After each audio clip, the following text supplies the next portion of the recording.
Donc j'ai déjà glané quelques mots, puis on va peut-être enrichir. J'ai entendu ouverture du cœur. J'ai entendu authenticité, profondeur. Merci. J'en ai oublié, parce que je suis un peu fatiguée en fin de journée. Vous aviez dit sourire, que la personne aussi elle soit touchée, qu'on voit une détente. Est-ce qu'il y a d'autres mots importants qu'on aurait oubliés que vous aimeriez rajouter?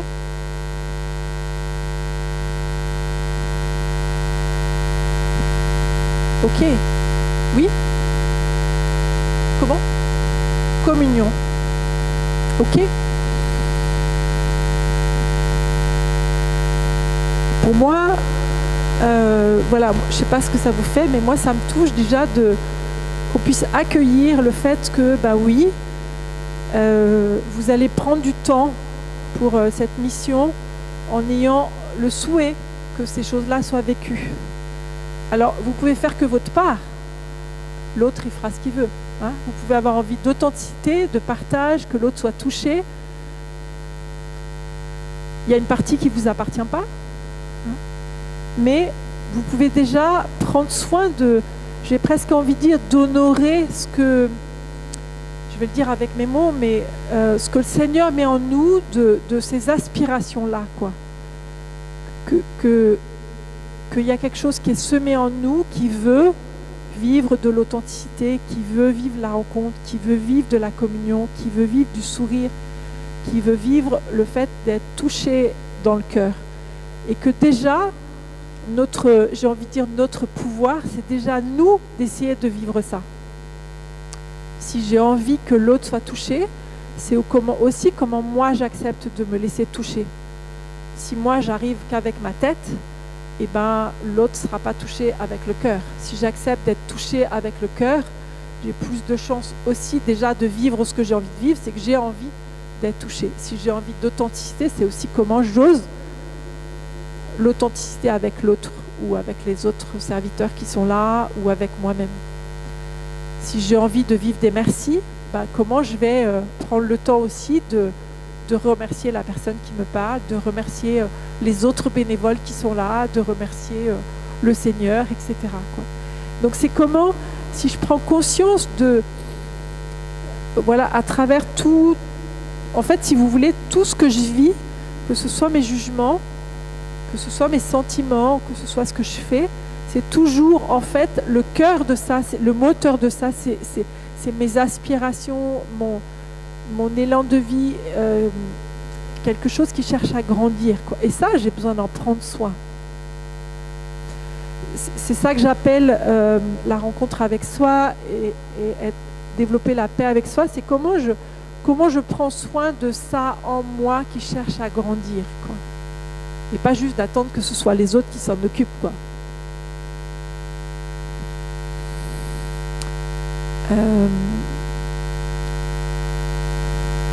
Ouais, il y a quelque chose où j'ai fait le choix de commencer par soi, parce que moi, je crois que ce que j'observe en fait dans ma vie, c'est que plus je prends soin aussi de moi, ce que j'ai envie de vivre, et plus je suis disponible après pour la rencontre. Le deuxième volet donc, que j'aimerais vous présenter, c'est la rencontre avec l'autre. C'est comment je peux me préparer dans la rencontre avec l'autre et comment je peux essayer de cultiver la paix avec cet autre qui, justement, qui est autre. Et là, c'est un peu une aventure parce que c'est imprévisible. Sinon, ce ne serait pas une rencontre. Il y a un autre qui va venir. Il y a d'autres personnes qui vont venir avec elles aussi ce qu'elles pensent, avec leurs sentiments, avec leurs besoins, avec leurs demandes. Et ça, j'ai pas le pouvoir là-dessus. Et comment je vais faire moi, enfin, quand je dis moi, c'est vous, enfin voilà, comment je fais moi pour me préparer à être dans la rencontre avec cet autre qui pense peut-être différemment de moi, qui va peut-être me critiquer ou critiquer l'Église, qui va peut-être pas être intéressé par les propositions que je vais lui faire, qui va peut-être se mettre à pleurer, ou qui va se mettre à parler, ou qui va peut-être me confier quelque chose que je ne m'attendais pas à recevoir. Et comment je vais faire pour justement être dans la rencontre de cœur à cœur et pas juste de mental à mental. Comment je vais faire pour pas être juste dans savoir s'il a tort ou s'il a raison, ou s'il devrait faire autre chose, ou si, s'il connaissait Jésus, il souffrirait tellement moins, mais au niveau intellectuel, et comment je vais faire pour passer plutôt à une rencontre de cœur à cœur. Alors là, j'aimerais, ce qui m'aiderait, moi, c'est qu'on prenne plutôt des exemples concrets, même si j'ai un petit peu des idées aussi, mais j'aimerais bien savoir quel genre d'attitude pourrait vous mettre en difficulté.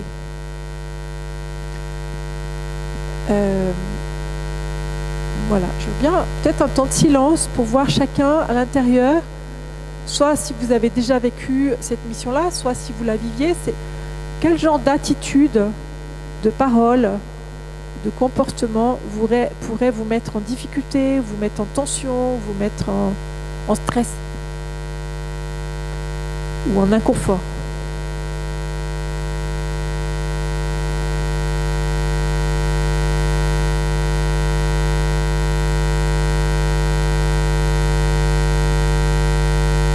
Et je veux bien 2-3 exemples, si vous acceptez de m'offrir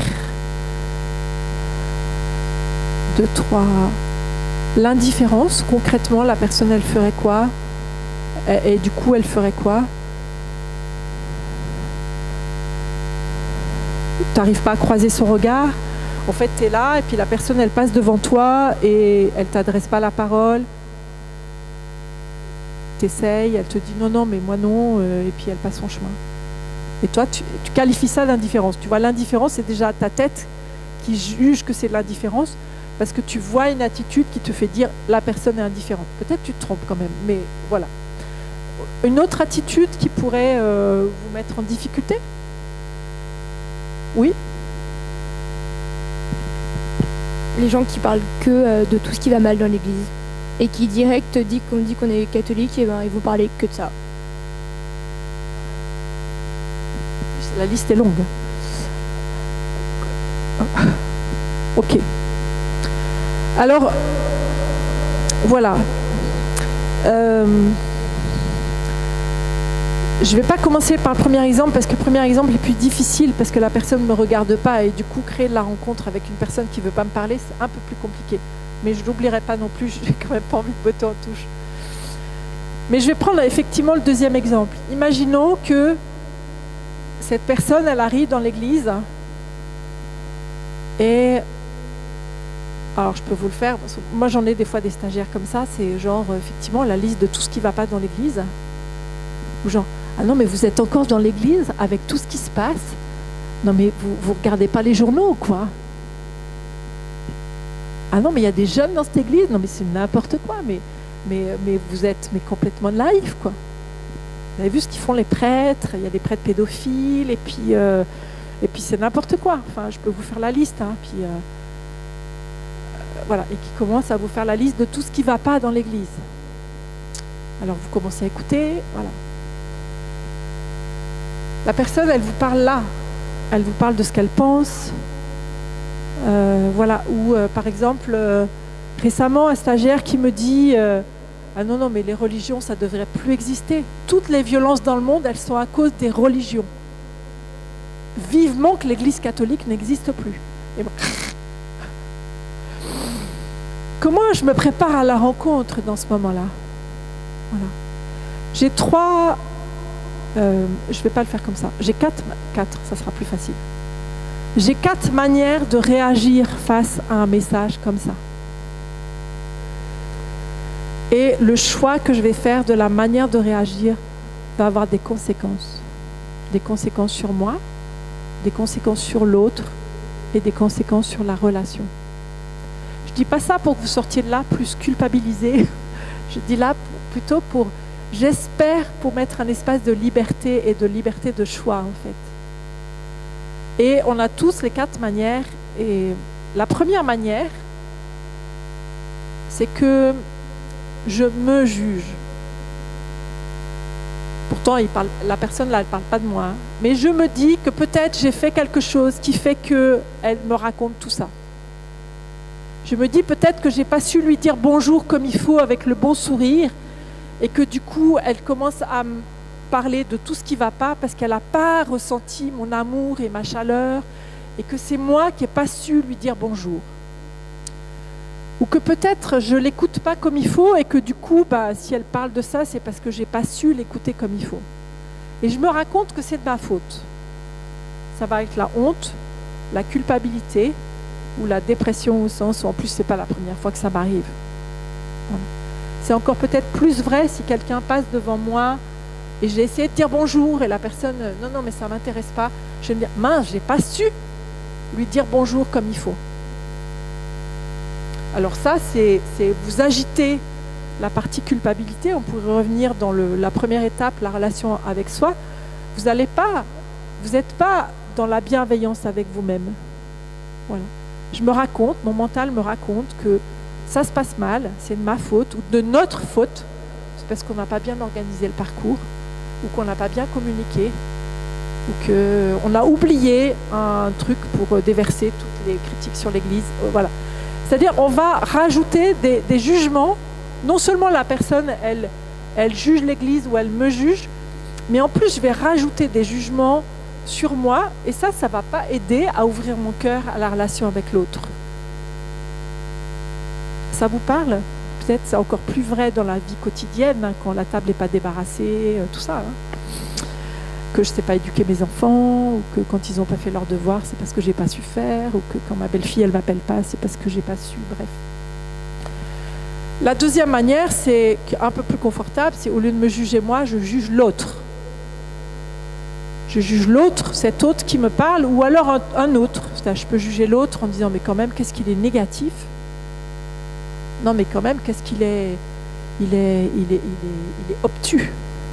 Il est fermé à l'esprit de Dieu, d'ailleurs. C'est un pauvre type, en fait. C'est un pauvre type. Non, c'est sûr, s'il avait rencontré le Seigneur, il ne serait pas comme ça, quoi. Non, mais qui je suis pour penser ça, moi ? Là, je me prends pour Dieu. Je sais très bien, si j'étais Dieu, ce que je ferais pour ce pauvre type. Non, mais c'est vrai, quoi. Je lui aurais déjà... je l'aurais déjà touché, quoi. Je ne comprends pas ce qu'il fout. Enfin, voilà. C'est-à-dire, je me mets à juger l'autre et à considérer... alors, je peux le juger de manière positive en trouvant que quand même, il a un peu raison. Ou alors, je peux le juger de manière négative en trouvant qu'il a complètement tort. Et puis, le risque, si je reste à ce niveau-là, c'est que si je pense qu'il a tort, ça m'active aussi dans mon mental. J'essaye de trouver des contre-arguments. Alors, je vais peut-être vouloir lui convaincre de changer d'avis. Non, mais vous savez, tous les prêtres, ils ne sont pas pédophiles. Moi, j'en connais qui sont super. Hein. Mais en fait, il n'en a rien à foutre, l'autre. Excusez-moi du vocabulaire, hein, mais c'est pas ça qui l'intéresse, là. Ça ne sert à rien d'essayer d'argumenter de mental à mental. Ça ne marche pas. Voilà. Et l'autre, s'il me dit que ça ne l'intéresse pas, parce que tout ce qu'on a prévu, là, la colombe, elle est magnifique, tout ça, je vais essayer de lui expliquer, mais regardez comme cette colombe, elle est magnifique, et regardez tous les stands, et là, il y a de la tisane, elle est géniale, et tout ça. L'autre, il me dit qu'il n'en a rien à faire, que ça ne l'intéresse pas. Dans ces cas-là, je ne vois pas pourquoi il est rentré dans l'église, il faut dire. Hein. Il n'est pas très logique. Bon. Mais si je reste à ce niveau-là, ça ne marche pas. Je vais passer des jugements sur l'autre, jugements sur moi, jugements sur l'équipe, jugement... Voilà, il n'est pas cohérent, et moi, de toute façon, je ne sais pas comment m'en sortir. Et d'ailleurs, si ça ne l'intéressait pas, il n'avait qu'à pas rentrer. Maintenant qu'il est rentré, ça veut bien dire que ça l'intéresse quand même un peu. Donc, c'est lui qui ne se rend pas compte que ça l'intéresse. Ou ça t'intéresse, tu ne vois pas. Non, il ne voit pas. Ça ne sert à rien, ça ne marche pas. J'y penserai la semaine prochaine. Donc ça, c'est les deux premières manières. C'est les deux manières pour se pourrir la vie, pour se pourrir les relations. Et malheureusement, sur lequel on est très, très éduqué parce qu'on a vraiment appris à réfléchir. Moi, quand j'ai démarré la CNV, j'étais experte là-dedans. j'étais experte à savoir que j'avais raison. D'ailleurs, je le dis souvent dans mes formations, je leur démarre comme ça. Je dis, si vous voulez jouer à ça, je vous préviens, j'ai raison. Voilà, c'est simple. Soit vous êtes d'accord avec moi, ça va le faire. Soit vous n'êtes pas d'accord, ça va pas le faire. Alors parfois, on va être d'accord et on va juger une troisième personne. Hein, par exemple, quelqu'un qui va être dans l'église en disant « Oh là là, qu'est-ce que c'est bruyant cette église, il y a trop de monde, ça fait trop de bruit. » Et là, ouais, vous avez raison, c'est vraiment trop bruyant. Hein. Bah ouais, mais vous savez, c'est compliqué, ça résonne de partout. Puis les gens, ils parlent fort. Voilà. Et on va se mettre ensemble à juger les autres. Et ça ne produit rien, ça non plus. Voilà. Alors, heureusement, il y a ce que je vous ai dit tout à l'heure, c'est que les jugements, c'est toujours l'expression des sentiments et des besoins. Donc, quand je juge l'autre, c'est l'expression de mes sentiments et mes besoins. Quand l'autre me juge, il parle de ses sentiments et de ses besoins. Et du coup, les troisième et quatrième manières, c'est d'essayer de traduire les jugements en sentiments et besoins. Donc la troisième manière, c'est au lieu d'écouter les jugements, c'est d'écouter ce qui se passe dans mon cœur quand j'entends ce que j'entends et quand je vois ce que je vois. Qu'est-ce que ça me fait quand j'entends critiquer l'Église?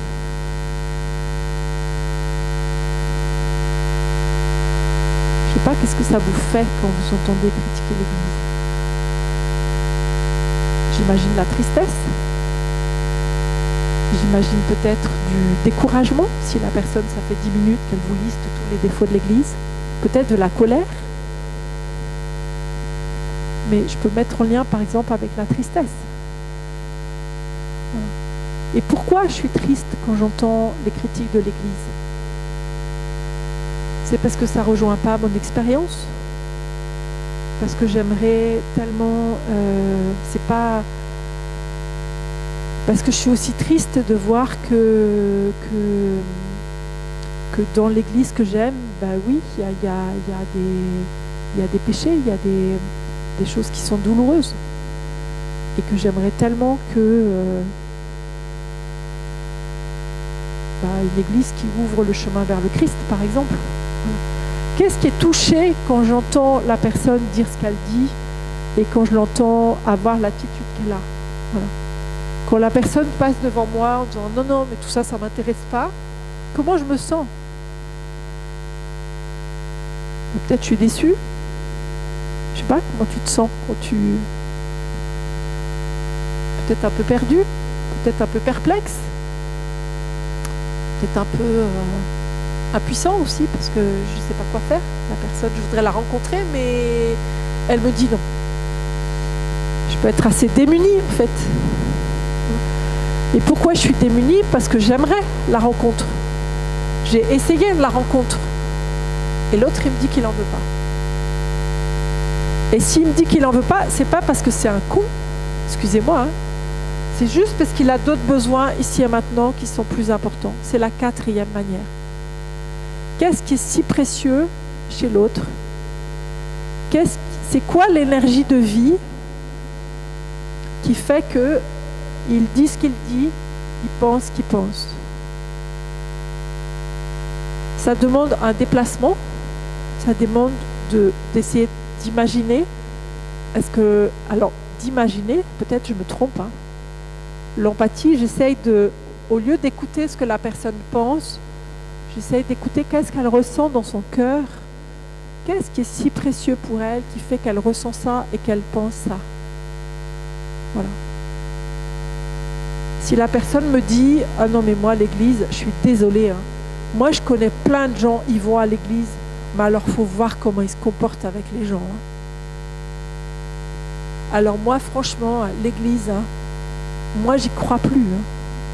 Parce qu'alors, vraiment, non, mais franchement, il y a des gens, ils ne sont pas chrétiens, ils sont bien plus généreux et bons que les chrétiens. Alors, imaginons que la personne, elle vous dit ça. Ok? Comment elle se sent, cette personne? Eh bien, peut-être que oui, elle a vu des comportements qui l'ont choquée. Et pourquoi elle est choquée?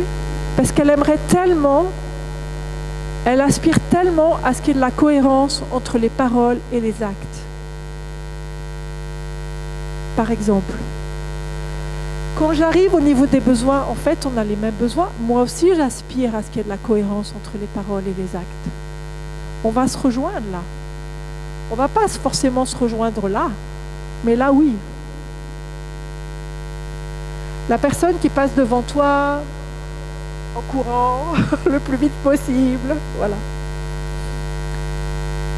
Bah, peut-être qu'effectivement, elle a envie de faire un bon usage de son temps et qu'elle ne voit pas le sens d'être là, voilà. Peut-être elle est juste rentrée parce qu'il y avait de la lumière et que voilà, et que bon. Et puis peut-être aussi que elle sent qu'il y a de l'ouverture de cœur et peut-être ça lui fait peur. Et que peut-être oui, peut-être qu'elle n'est pas prête. Et peut-être elle sera prête dans 3 ans, dans 8 décembre, dans 3 ans. Ça, c'est son chemin. Voilà. C'est pas parce que c'est une mauvaise personne. Voilà.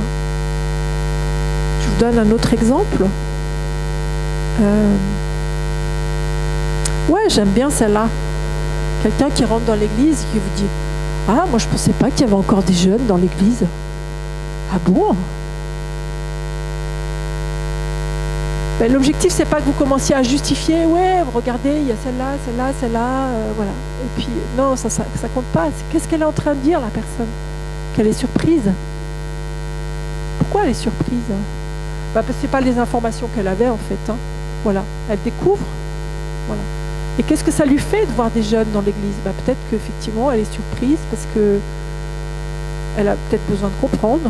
Elle a peut-être besoin de savoir. Et là, du coup, vous allez pouvoir lui proposer quelque chose.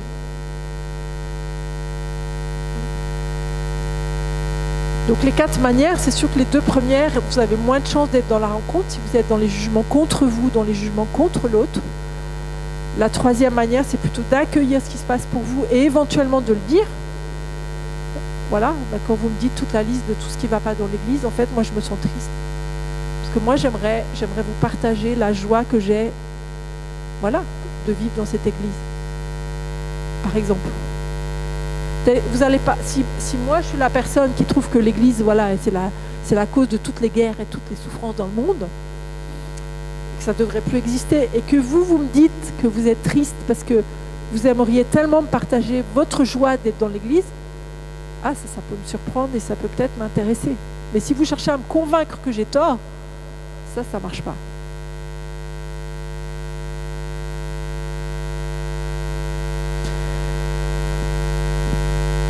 Voilà un petit peu ce que j'avais envie de vous partager.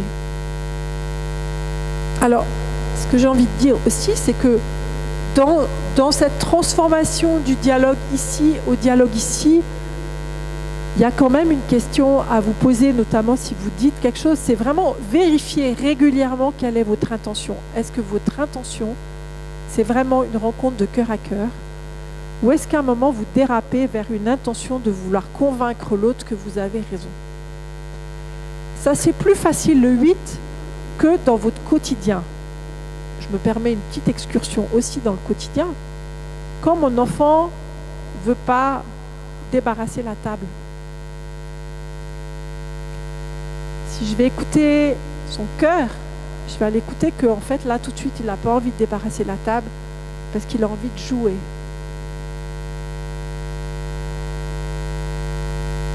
Si je vais écouter ça, son envie de jouer, c'est pas pour après lui convaincre que quand même ce serait bien qu'il débarrasse la table et qu'il pourra jouer plus tard. Parce que ça marche pas. Vous vous reconnaissez ? Moi, je me reconnais en tout cas. C'est-à-dire comment, parfois, j'essaye d'écouter le cœur pour après le convaincre que oui, mais bon, quand même, ok, tu pourras jouer plus tard, tu peux quand même venir débarrasser la table. Parce que j'aimerais quand même te convaincre que ce serait bien que tu débarrasses la table tout de suite de la manière dont moi je veux. Parce que j'ai raison. On revient sur la première manière, vous voyez ? Non, c'est ok, qu'est-ce que ça fait dans mon cœur que tu as envie de jouer ? Ça me touche, j'ai envie aussi que tu joues. Je suis ravie d'avoir des enfants qui ont envie de jouer. Et en même temps, je me sens démunie parce que là, j'aimerais un peu de coopération. Alors, comment on va faire pour vivre ensemble, qu'il y ait de la coopération et en même temps du jeu ? On va peut-être débarrasser la table en jouant. C'est un exemple. Peut-être que demain, on va manger avec les doigts, comme ça on n'aura pas de vaisselle à débarrasser. Bref. Il y a de la créativité.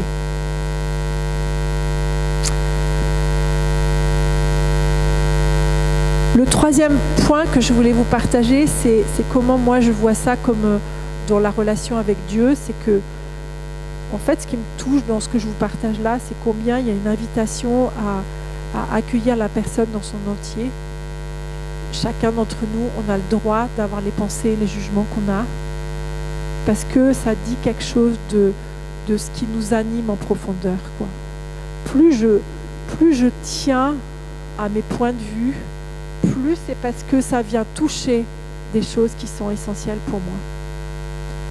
Il y a quelque chose dans l'invitation que je vous fais d'être à l'écoute des besoins, c'est vraiment d'être à l'écoute de la vie qui veut se déployer en chacun. Quelque chose de se dire que si Dieu a mis en nous toutes ces compétences-là, c'est pour qu'on soit en relation les uns avec les autres. On est des êtres de relation, donc c'est comment j'apprends à utiliser ces différents registres pour mettre du lien là où il y a de la coopération possible. Ce que j'ai aussi envie de vous dire, c'est que quand Marshall Rosenberg m'a présenté la CME au début, il affirmait que les besoins des êtres humains n'étaient pas contradictoires. C'est-à-dire que quand je descends suffisamment profond, il y a toujours un espace où mon besoin et ton besoin, ils sont compatibles et on va trouver une manière de faire, de nourrir nos besoins respectifs. Pas forcément de la manière dont j'imaginais, mais on va trouver de la créativité. Et intellectuellement, je pouvais le comprendre un peu, mais je crois que ce qui m'aide, c'est effectivement mon regard de foi, c'est-à-dire me dire, chacun d'entre nous et chacune des personnes qui vont venir, on est tous créés par Dieu. Dieu n'est pas un Dieu pervers. Donc, si chacun d'entre nous est appelé à la vie en abondance, eh ben, ça veut dire qu'on a des stratégies, des manières de faire. On va trouver des manières de faire. Il n'y a aucune raison pour que la vie en abondance de l'un soit au détriment de la vie en abondance de l'autre. Et c'est ce qui me touche quand on fait des médiations notamment, c'est de se rendre compte que quand on écoute suffisamment profondément, il y a toujours un espace où on va se rencontrer.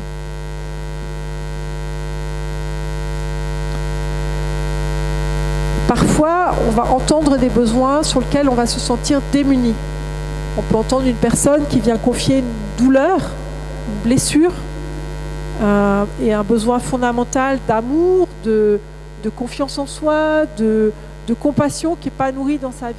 Et vous pourrez vous sentir démuni parce que vous n'êtes pas le thérapeute de la personne, vous n'êtes pas son médecin, vous n'êtes pas... Voilà. Et là, moi, j'ai envie de dire vraiment aussi une invitation à pouvoir faire des demandes à Dieu. Je suis très touchée quand je vois que dans l'Évangile, voilà, demandez, vous recevrez. Alors, on ne reçoit pas forcément ce qu'on a demandé, on reçoit l'Esprit Saint, mais bon, c'est toujours ça. Et le fait que Jésus dit, je connais vos besoins. Donc, il y a quelque chose aussi dans la rencontre avec l'autre, où si j'entends un besoin qui crie, je sais que le Seigneur va pouvoir s'occuper de ce besoin-là. Si moi, je me sens démunie. Voilà. Parfois, je peux me sentir démunie à entendre la douleur de quelqu'un ou la souffrance de quelqu'un qui vient se confier.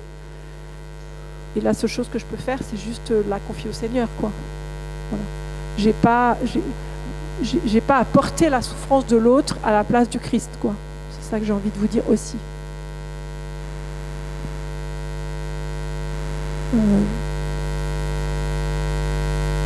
Voilà ce que j'avais envie de vous offrir ce soir, et je veux bien savoir s'il y a 2-3 questions, et du coup je pourrais répondre, essayer de répondre avec mon cœur et ma pauvreté à moi aussi.